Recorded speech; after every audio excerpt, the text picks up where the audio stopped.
खबर शामिल करते हैं क्रिकेट की दुनिया से। कुंडियारो सिंध से रिपोर्ट लियाकत हुसैन पोलो, नुमाइंदा खसूसी PNP स्पोर्ट्स न्यू कराची। जहां पर जारी डिस्ट्रिक्ट क्लब क्रिकेट टूर्नामेंट जिसका final match Khan cricket club और NFCC के दरमियान खेला गया और इस बड़े मुकाबले में खान क्रिकेट क्लब ने टॉस जीतकर पहले बैटिंग करने का फैसला किया और पहले बल्लेबाजी करते हुए कमाल का पावर शो किया और एक पहाड़ जैसा बड़ा हदफ सेट कर दिया।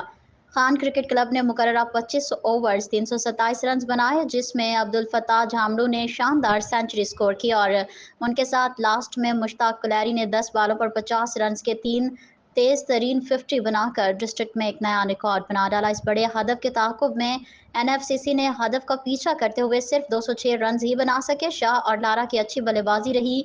बाउलिंग में मुश्ताक कुलैरी ने शानदार बाउलिंग की, 4 खिलाड़ियों को पवेलियन की राह दिखाई और यूं ये मुकाबला 121 रन से खान क्रिकेट क्लब ने अपने नाम करके टूर्नामेंट का टाइटल अपने नाम कर लिया। फाइनल मैच के man of the match Mushtaq Kulairi करार पाए और टूर्नामेंट के बेहतरीन बल्लेबाज अब्दुल फत्ताह झामड़ू करार पाए। पूरे टूर्नामेंट में 4 शानदार सेंचुरियां बनाई और बेहतरीन बाउलर आदिल अब्बास 16 विकेटों के साथ टॉप रहे। डिस्ट्रिक्ट टूर्नामेंट का टाइटल जीतने पर खान क्रिकेट क्लब के प्रेसिडेंट अलहाज जाकिर हुसैन पठान की जानिब से हर खिलाड़ी को 20-20 हज़ार रुपये इनाम देने का ऐलान कर दिया।